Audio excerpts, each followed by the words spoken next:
Deborah Sue closed her eyes and listened with all her might. The TV was off, their modest living room was dark, and Ed was sprawled on the couch.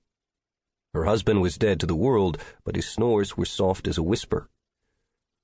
When they bought the little house a block from Sunset Boulevard, Ed worried traffic sounds would be intrusive, but they weren't. Not really. Deborah Sue had grown used to the noise quickly and found the sounds soothing. She touched her husband's shoulder. "Let's go to bed, baby. Get up." Ed lurched awake, eyes wide and blinking. "What happened?" "Bedtime. Everything's fine." Ed's eyes flagged, and he was halfway back to sleep. "Scared me. Sorry." "It's late. I'll be right in." Ed swung his legs off the couch and lumbered into the hall. She heard him use the bathroom and settle into bed.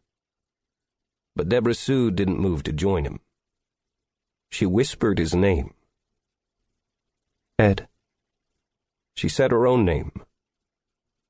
"Deborah Sue." She said their daughter's name. "Isabel." Deborah Sue smiled. "My family." Deborah Sue finally rose from the chair and moved through their quiet home.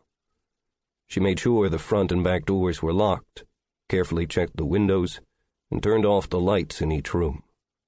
She set the alarm.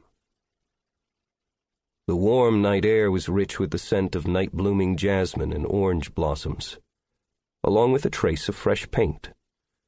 They had painted their little home with cheery colors after escrow closed, a bright lemony peach with a pale lime and burgundy trim, and joked that they'd given the place a new car smell. Ed planted 2 orange trees in the backyard, but the jasmine had been there, and Deborah Sue loved it. The jasmine was a sign. Their little house would be a happy and beautiful home. Deborah Sue turned on the outside lights and made her way down the hall. She stopped outside Isabel's room when she heard her baby girl singing. Deborah Sue stifled a giggle. Isabel cracked her up. Isabel was 3 years old. She was their only child, though Deborah Sue and Ed talked about having another, and an absolute sweetheart. She was sweet, good-natured, and almost always happy. Deborah Sue moved closer and listened. La la la la la la. Deborah Sue fought not to laugh. Isabel was lying in her crib, waving her arms in the air and singing to herself. La la la la. Deborah Sue didn't go in. She didn't want to disturb her daughter and have to bring Isabel into bed with her and Ed. Right now, undisturbed, Isabel was in a wonderful, beautiful dreamland, imagining whatever fanciful stories happy 3-year-old girls imagined. Deborah Sue loved Isabel so much her eyes filled with tears.